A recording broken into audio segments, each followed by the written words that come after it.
Siapa yang kita dahulukan, orang tua atau istri? Oh, ini nampaknya pertanyaan dari ikatan suami takut istri. Karena beberapa kali dia mengatakan orang tua, kata istrinya, aku gak percaya. Andai kau gendong ayahmu dan ibumu dari Bangka Tengah, kau pergi ke Makkah, kau keliling Ka'bah, kau cium Hajar Aswad, kau naik ke Bukit Sofa, kau pergi ke Bukit Marwah, kau pergi ke Padang Arafah, kau pergi ke Muzdalifah, melontar jumrah di Mina, balik lagi ke Makkah, kau tawaf ifadah, belum tentu dapat menebus sekali teriakannya saat dia lahir ke atas dunia. Maka hai yang masih lajang-lajang, yang jomblo-jombloan sejati belum menikah, kalau nanti kalian menemukan perempuan yang baik, kalian mesti berani berkata kepada dia, oh my dear, my darling, kau akan menjadi a second woman, kau akan menjadi perempuan yang kedua dalam hidupku. Apa? Jadi yang pertama siapa? My mother. Yang pertama adalah ibu. Karena Nabi berkata, man ahaqqun nas bi husni suhbati, siapa orang yang paling layak mendapatkan baktiku? Ummuka. Summaman, siapa lagi? Ummuka. Summaman, siapa lagi? Ummuka. Summaman, siapa lagi? Abuka. Oleh sebab itu, menantu yang baik, dia tidak melarang engkau wahai perempuan untuk berbakti kepada ayah dan ibu. Papa, mama mau pergi ke rumah sakit, nginap di sana boleh ya?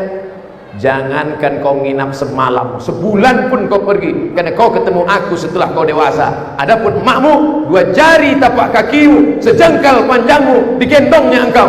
Berapa kali dia tidak jadi tahajud gara-gara engkau? Berapa kali dia tidak jadi sholat duha gara-gara engkau? Pergi kau rawat ibumu di sana, tapi jangan lama-lama, aku takut nanti berpaling ke lain hati. Begitu kalau dapat menantu yang soleh. Makanya ibu-ibu, carilah menantu yang soleh-soleh yang ada di dalam masjid ini saat ini. Nih, banyak nih. Yang senyum yang belum nikah aja. Yang udah anak 3 senyum juga.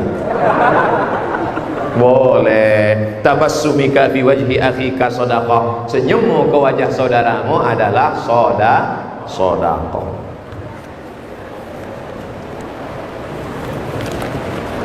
Saya masih single, belum berkeluarga. Jelas tuh dah. Tak perlu kau katakan 2 kali, aku faham. Saya niat mau hijrah Pak Ustadz. Mantap. Ini momen hijrah. Yang pakai sabu-sabu, hijrahlah. Yang minum khamar, hijrahlah. Yang pacaran, hijrahlah. Selama ini bingung kapan momennya ya. Aku mau taubat sebenarnya, terus nunggu tanggal merah. Inilah momen hijrah. Betul-betul hijrah. Mudah-mudahan kita semua betul-betul hijrah tahun ini. Dalam Islam kan zina dilarang Pak Ustadz. Betul, dilarang, kecuali disertasi yang terbaru katanya boleh. Kalau kita mau milih pasangan tanpa kenalan gimana Pak Ustadz? Ta'aruf. Datang ke kiai, ini ketua PCNU ada, datang ke ketua MUI, datang ke Habib, stok mereka banyak. Assalamualaikum kiai. Ya, saya belum nikah Pak Kiai, kelihatan dari tatap matamu. Tolong Kiai kenalkan saya sama yang solihah. Kalau bisa Pak Kiai yang orangnya cantik, jilbabnya panjang, mobilnya mewah, duitnya ada, akhlaknya baik. Ustadz Somad, tolong carikan saya yang punya sifat 4 itu Pak Ustadz. Kaya, cantik, akhlaknya baik, taat beragama. Kalau ada kenapa aku kasih ke kau? Man talaba akhan bila aibin baqiya bila akhin. Siapa yang mencari kawan yang tidak bercacat seumur hidup tak bercacat. Tiba-tiba Su'aib menunggu anaknya ngambil air. Tak lama anak perempuan Su'aib datang. Apa kata anak perempuan Su'aib? Inna khaira man ista'jartal qawiyul amin. Ayah, kalau ayah mau cari pekerja, karena Su'aib sudah lama mau cari laki-laki yang bisa kerja untuk mengerawat kambing-kambingnya. Apa kata anak perempuannya? Inna khaira man ista'jarta, kalau kau mau cari pekerja, al-qawi, orangnya kuat, al-amin, orangnya amanah. Ada kuat tapi tidak amanah, ada orangnya amanah tapi letoy. Yang lebih parah, sudahlah loyo, nggak amanah. Ayah, kalau ayah mau cari orang pekerja, pilihlah orangnya kuat dan amanah. Kata Su'aib, orangnya mana? Nggak jauh-jauh dari ayah. Nih orangnya, Musa alaihi. Su'aib curiga. Sudah lama kamu kenal dengan dia? Baru tadi ayah. Kok bisa kamu tahu dia kuat? Kebetulan kami ngantri mau ngambil air ayah. Sumur itu tertutup batu besar, batu bergelinding dari atas menutup pintu sumur. 30 orang menggeser tidak bisa. Akhirnya laki-laki ini datang. Dia geser dengan tangannya, terbuka pintu sumur dan kami pun bisa mengambil air. Inilah orangnya ayah. Dari mana kau tahu dia amanah? Setelah mendapat air kami berjalan, saya di depan, dia di belakang. Angin bertiup kencang, nampak lekuk tubuhku. Maka kata dia, "Hai perempuan, kau di belakang, aku di depan." Amanah, nggak perlu kenalan lama, sudah tahu kuat dan amanah. Oleh sebab itu banyak orang pacaran 2 tahun, 3 tahun, 5 tahun, tapi tak tahu apakah dia kuat atau amanah. Ternyata semuanya penuh dengan kepalsuan, pencitraan, kebohongan. Maka carilah laki-laki yang amanah, yang jujur, yang baik, yang dikenal oleh ustaz, yang diketahui oleh habib, jamaah dari ulama. Maka insya Allah selamat kalian dunia akhirat. Jangan lihat dari kendaraan dia datang naik apa, karena boleh jadi mobil mewah itu belum lunas. Ini kalau datang naik ojek langsung diusir pulang. Perhatikan baik-baik, lagi-lagi yang dipilih adalah yang unggul, akidahnya benar, ibadahnya betul, dan berakhlakul karimah.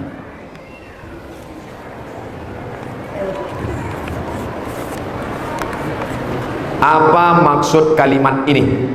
Man arafa nafsahu faqad arafa rabbahu. Man arafa nafsahu, siapa yang kenal dirinya, arafa rabbahu, maka dia kenal Rabbnya, Allah Tuhannya. Ini bukan hadis Nabi, tapi kalimat ini banyak dalam kitab-kitab tasawuf. Kata Imam As-Sakhawi sezaman dengan Imam As-Suyuti, maknanya siapa yang kenal dirinya hina, taulah dia Allah yang maha mulia. Siapa yang kenal dirinya miskin papa, kenallah dia Allah yang maha kaya. Siapa yang kenal dirinya tak punya apa-apa, kenallah dia Allah penguasa langit dan bumi beserta isinya. Bagaimana cara mengenal Allah? Dengan cara mengkaji sifat 20 tauhid ahlus sunnati wal jamaah, akidah asy'ariyah. Ma'rifatullah awaluddin, yang awal dalam agama bukan sholat. Awaluddin, perkara agama yang pertama adalah ma'rifatullah, mengenal Allah subhanahu wa ta'ala. Itu kata Imam As-Sakhawi.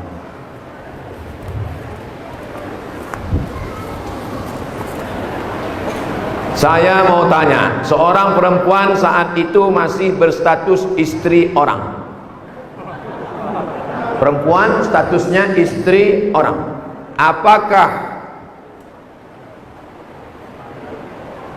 Apakah tindakan saya lakukan salah ketika saya menceraikan suami saya setelah mengetahui bahwa dia seorang LGBT? Karena terhitung selama menikah dia tak pernah memberikan nafkah zahir dan batin berupa gaji, baik lahir maupun batin berupa gaji kepada saya. Boleh jadi dia menikah dulu karena ingin taubat berhenti dari LGBT. Maka ketika langsung kau gugat dia pengadilan, dia bukannya malah sehat, makin dahsyat homonya. Karena dia sudah putus asa. Oleh sebab itu laki-laki yang tidak memberikan nafkah pada istrinya, nama penyakitnya inin, impotensi ataupun tak berselera kepada perempuan, maka dia diberikan masa namanya al-uyub al-musawwahah, penyakit-penyakit yang membolehkan perempuan menuntut cerai, berobat selama setahun, baik karena maaf impoten maupun karena kelainan seksual atau karena jatuh lalu uratnya putus. Maka dia diberi kesempatan berobat selama setahun. Bawa ke ustad-ustad supaya diruqyah. Masa homo obatnya ruqyah? Kisah nyata yang cerita ke saya Ustadz Saifullah, Ustadz ruqyah. Ternyata ada homo setelah diruqyah sehat. Rupanya yang mengganggu dia selama ini setan LGBT. Iya, jadi setan ini rupanya juga ada yang homo dan lesbi. Oleh sebab itu maka pengobatan alternatif dengan cara ruqyah, bukan dukun, bukan minta pada jin, mohon barakah daripada habaib para kiai supaya didoakan, Bismillahil syafi, bismillahil wafi, bismillahil kafi, bismillahil muafi, bismillahilladzi la yadurru ma'asmihi syai'un fil ardi wala fis sama. Tak tahu tak dari mulut yang mana doa itu dikabulkan. Selama setahun itu kau sabar-sabarlah wahai perempuan. Tapi setelah setahun tak juga sembuh. Sekarang kau punya hak.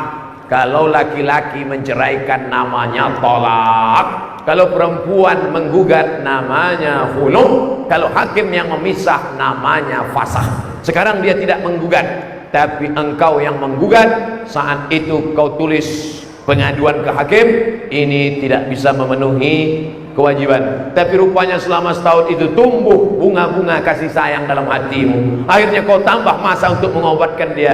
Maka ini baik. Andai sudah setahun tidak juga ada kesembuhan dan engkau mengadu ke hakim, maka pun juga tidak berdosa karena sudah dibenarkan oleh hukum syariat Islam. Jangan merasa berdosa pada perbuatan yang bukan dosa. Jangan merasa beramal pada perbuatan yang engkau belum beramal. Karena merasa berdosa pada perbuatan yang bukan dosa, merasa beramal pada perbuatan yang bukan amal, itu adalah kerja setan. Hati-hati. Setan berbisik pada orang yang jahil, padahal sudah benar, tapi dibuatnya engkau merasa bersalah, merasa berputus asa. Kerja setan memang mengajak orang untuk putus asa dari rahmat Allah Subhanahu wa ta'ala. Ustaz, boleh nggak minta diijazahkan semua ceramah dan buku-buku dari Pak Ustaz? Ajaztukum jami'a marwiyati wa muallafati wa muhadarati. Saya ijazahkan semua buku-buku, 37 masalah populer, 99 tanya jawab sholat, 33 tanya jawab kurban, 30 tanya jawab puasa, 66 tanya jawab umrah, 35 riwayat tentang sakratul maut. Ijazatan ammah, asa an yanfa'ana fid dharaini, mudah-mudahan bermanfaat bagi kita semua dunia dan akhirat. Ini yang paling panjang, entah pertanyaan entah curhat. Di kalangan masyarakat sebelumnya tidak banyak yang kenal saya, tidak banyak yang saya perbuat di masyarakat. Tahun 2019 saya mengikuti pemilihan anggota dewan dan menang, alhamdulillah. Tapi kemenangan saya peroleh dengan cara money politik, menyiram duit. Apakah yang saya peroleh itu haram Pak Ustaz? Satu, la'ana Rasulullah sallallahu alaihi wasallam ar-rashi wal murtashi. Rasulullah melaknat orang yang menyogok dan orang yang menerima sogok. Orang yang menjual anggur, kurma, gandum, di luarnya kering, di dalamnya basah. Lalu Nabi memasukkan tangannya ke dalam. Ma hadza ya sahibat ta'am. Hei penjual makanan, ini kenapa di dalam ini basah? Kata yang jual makanan, asabahul matar, kena hujan, basah di dalam kena hujan. Pembeli tidak tahu, maka kututup dengan yang kering di luar. Apa kata Nabi? Man rasyana falaysa minna. Siapa yang menipu, siapa yang bohong, bukan golongan kami. Kalau sekedar jual makanan saja menipu sekilo 2 kilo bukan golongan Nabi, apalagi sampai menipu orang banyak. Yang ketiga, hasil dari yang haram maka juga haram. Naha Rasulullah SAW an samanil kalbi wa mahril baghi wa ulwanil kahin. Nabi melarang hasil jual beli anjing, hasil prostitusi WTS PSK, hasil dukun, karena yang tiga ini haram. Anjing haram, PSK haram, dukun haram, hasilnya juga haram. Maka yang diperoleh dari yang haram, hasilnya haram, dimakan. Ayyuma lahmin, setiap daging di badan, nabata min haramin, tumbuh dari yang haram, fannaru aulabi, tempatnya api neraka. 4, hasil haram diberangkatkan orang pergi haji umrah, hasil haram dibangunkan ke masjid surau langgar musalla, hasil haram dibelikan beras kasih anak yatim fakir miskin. Innallaha thayyibun, Allah maha suci, la yaqbalu illa thayyiban. Allah tidak menerima kecuali yang suci-suci saja. Anfiqu, berinfaklah, anfiqu, berzakatlah, anfiqu, bersedekahlah min thayyibat, yang baik-baik, karena yang tak baik tak diterima Allah. Apa kata Imam Abdul Wahab Asy-Sya'rani dalam kitab Tanbihul Mughtarrin? Tanbih, peringatan, mughtarrin, orang-orang yang tertipu dengan harta, tertipu dengan jabatan. Dia sangka baik, padahal sedang mencuci dengan air kencing. mencuci. Kamu lagi ngapain? Nyuci. Kamu lagi ngapain? Nyuci. Nampaknya bersih, nyuci, tapi sedang mencuci dengan air kencing. Kain yang dicuci dengan air kencing, maka kain itu najis, tak bisa dibawa untuk menghadap Allah Subhanahu wa taala. Yang terakhir, yang kelima, hasil dari yang haram masuk ke mulut lewat lidah. Lidah makan haram, tak mungkin didengar, dikabulkan Allah. Rajulun as'as, ada orang rambutnya kusut, berdegu, naik tangannya ke atas berdoa, ya Rabb, ya Allah. Apa kata Allah Subhanahu wa taala? Doanya tak dikabulkan. Mat'amuhu haram, makanannya haram. Masrabuhu haram, minumannya haram. Malbasuhu haram, pakaiannya haram. Wa ghudhiya bil haram, disuapkan ke mulutnya makanan-makanan haram. Mudah-mudahan kita selamat dari yang haram ini insyaallah. Amin ya rabbal alamin. Sallallahu ala Muhammad, sallallahu alaihi wasallam, sallallahu ala Muhammad, sallallahu alaihi wasallam.